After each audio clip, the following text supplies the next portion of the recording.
আসসালামু আলাইকুম। আপনারা জানেন গত 14/10/2025 তারিখ খোকসা মাঠপাড়া গ্রামস্থ জনৈক জাহিদুল ইসলাম বুশ এর নির্মাণাধীন আধা পাকা টি শেড বাড়ির রুমের ভিতরে একটা লাশ পাওয়া যায়।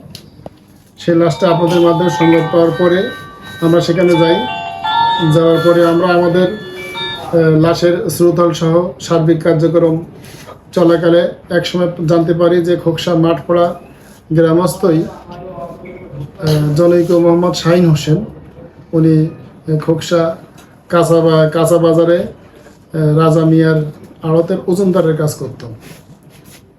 ওনার ওয়াইফ আসলো, ওনার মা আসলো, আসার পরে বলল যে গত 12 তারিখ থেকে এই শাহিন হোসেনকে পাওয়া যাচ্ছে না। তখন আমি বলি যে দেখেন এটা আপনাদের ডেড বডি কিনা।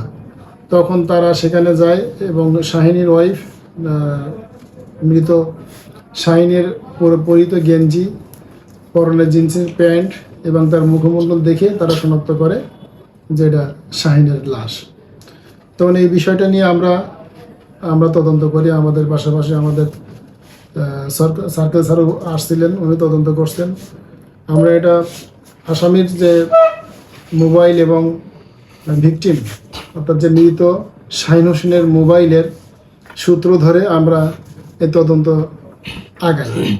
এক পর্যায়ে আমরা মৃত শাহিনের মোবাইলের সূত্র ধরে আমরা একজন আসামি গ্রেপ্তার করি। সে আসামিটার নাম হলো রাকিবুল ইসলাম রাহুল। তারও বাড়ি খোকসা মাঠপাড়া। তার পিতার নাম ওসমান আলী। তাকে আমরা অ্যারেস্ট করি। অ্যারেস্ট করার পরে আমরা নিবিড়ভাবে ব্যাপকভাবে আমরা জিজ্ঞাসাবাদ করি। জিজ্ঞাসাবাদ করার পরে এক পর্যায়ে সে স্বীকার করে যে ঘটনাটি সেই ঘটিয়েছে এবং সে এই ঘটনার সাথে জড়িত। ঘটনা এমন ছিল, গত 12 তারিখে সন্ধ্যার সময় অর্থাৎ অনুমান মাগরিবের নামাজের পরে 6টার সময় তার সাথে খোকসা মাঠপাড়া অর্থাৎ মৃত শাহিন এবং আসামি রাহুল এর সাথে দেখা হয় খোকসা মাঠপাড়া সাবেক কমিশনার ফকরের বাড়ির সামনে কৃষ্ণচূড়া গাছের নিচে। তখন আসামি রাহুল মৃত শাহিনকে উদ্দেশ্য করে বলে, দাদু কি খবর, মাল আছে নাকি? তখন মৃত শাহিন বলে, হ্যাঁ মাল আছে, ওই বাড়িতে যাও, আমি আসতেছি, আমি তোমাকে মাল দিব। তো মাল অর্থাৎ ইয়াবা ট্যাবলেট।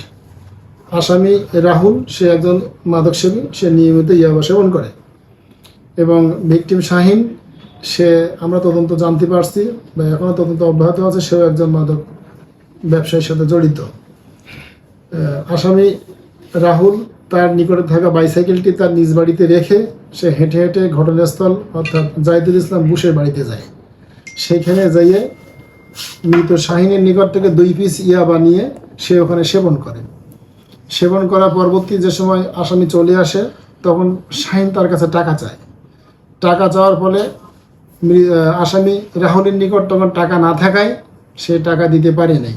টাকা দিতে না পারায় ভিকটিম শাহিন তখন তাকে বিভিন্ন রকম গালিগালাজ করে, তাকে ভয় দেখায়, এইভাবে বলে যে তুই এখানে এসে ইয়াবা সেবন করিস, এই ব্যাপারটা তোর মাকে, তোর বাবাকে বলবো, তোর পরিবারকে বলবো, আর তুই ইয়াবারটাকে এখন বাড়ি যা, দস্তার গামলা পাতিল যা পাবি তাই নিয়ে আমার কাছে এখন এনে দিয়ে যাবে। এটা বলার পরপরই আসামির মুখমণ্ডল লক্ষ্য করে ভিকটিম শাহিন একটা থাবা দেয়। তখন আসামি রাহুল মনের কষ্ট ওখান থেকে বেরিয়ে আসে। বেরিয়ে আসার ঘটনাস্থলের পার্শ্ববর্তী ইউসুফ, জনৈক ইউসুফ নামের তার, সেও একটি পাকা ঘর নির্মাণ করতেছে। তখন আসামি রাহুল ওই পাকা ঘরে বারান্দায় বসে বসে চিন্তা করে যে আমার ফ্যামিলিকে যদি বলে দেয় তাহলে তো আমার বাবা মা আমাকে মারপিট করবে, আমার বাড়ি থেকে বাইর করে দিবে। এবং বসে থাকা অবস্থায় তার পাশে একটা লাইলনের রশি দেখে। তখন ওই লাইলনের রশিটা আসামির হাতে নেয়। নেওয়ার পরে তখনই সে পরিকল্পনা করে এই রশি দিয়ে তাকে হত্যা করবে। তখন এই আসামি রাহুল রশিটি নিয়ে এই ঘটনাস্থল জাহিদুল ইসলাম বুশের ঘরের সামনের দরজা, নির্মাণাধীন ঘরের সামনের দরজা দিয়ে না যেয়ে সে পিছন দিক দিয়ে, যেহেতু ঘরটা নির্মাণাধীন, ঘরের দরজা জানালা এখনো তৈরি হয়নি, পিছনের জানালা ফাঁকা ছিল, সে পিছনের জানালা দিয়ে কৌশলে ওই ঘরের মধ্যেই প্রবেশ করে। ওই রুমের মধ্যে প্রবেশ করে, তখন দেখে যে মৃত শাহিন সে বসে বসে নিচু হয়ে সেও ইয়াবা সেবন করতেছে। এই সুযোগটাই আসামি পিছন দিক থেকে লাইলনে ফাঁস তৈরি করে মাথা দিয়ে ঢুকাইয়ে তার গলায় ফাঁস লাগাইয়ে 2-3টে গিরা দেয়, আটকাই দেয়। দিয়েই আসামি দ্রুত ওখান থেকে বের হয়ে এসে পূর্বের ওই ইউসুফের বাড়ির বারান্দায় বসে থাকে এবং সেখানে সে বসে বসে মৃত শাহিনের গৌরানির শব্দ শুনতে পাচ্ছে।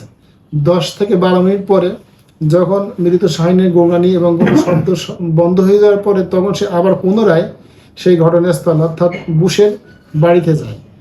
বাড়িতে যেয়ে দেখে যে শাহিন ইতিমধ্যে সে মৃত্যুবরণ করেছে। তখন শাহিনীর বডিতে পরা গেঞ্জি এবং প্যান্ট এই আসামি চেক করে। আসামি চেক করার পরে মৃত শাহিনের 3টা মোবাইল এবং তার পকেটে 6 পিস ইয়াবা ট্যাবলেট পায়।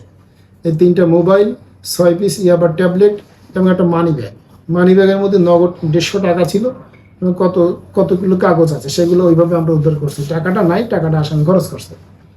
তারপরে এইগুলো নিয়ে আসামি রাহুল তার বাড়িতে চলে যায়।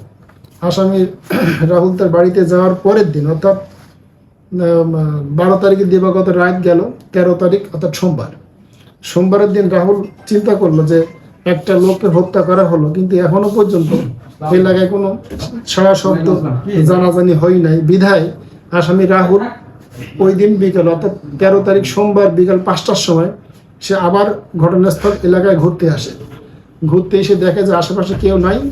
তখন ওই মৃত শাহিনীর লাশটিও কাঁধে করে নিয়ে একই বাড়ি অর্থাৎ বুশের নির্মাণাধীন একই বাড়ির উত্তর পাশের রুম থেকে বারান্দা, যেখানে আমরা ডেড বডিটা পাইছি, যেটা আপনারা সবাই দেখছেন, বারান্দার সাথে দক্ষিণ পাশে ছোট্ট একটা রুমের ভিতরে ওইখানে রেখে পলিথিন দিয়ে ঢেকে সে বাড়ি চলে যায়। তারপরে ওখানে আসে আর আসামি আর ওখানে ঘটনাস্থলে সে আর যায় নাই। এই পর্যন্ত আমরা তদন্ত পেয়েছি এবং আসামি আমাদের কাছে স্বীকারোক্তি দিয়েছে এবং বিজ্ঞ আদালতে সে 164 দ্বারা জবানবন্দি প্রদান করবে। আমরা এখন বিজ্ঞ আদালতে তাকে প্রডিউস করবো। আচ্ছা, ওই যে যখন যে গলায় ফাঁস দিচ্ছিল 6:40 সন্ধ্যা 6:40। আচ্ছা, উনি কি একাই ছিল? এই কথা বলতেন? একাই ছিল। জি স্যার, আপনারা যে ভিকটিম অর্থাৎ শাহিন যে মোবাইল ছিল, শাহিনের মোবাইলের সূত্র ধরে আমরা এই তদন্ত কাজ শুরু করি। স্যার কোথা থেকে তাকে গ্রেফতার করেন? আমরা তার নিজ বাড়ি থেকে গ্রেপ্তার করি। আরেকটা কথা স্যার, একুশ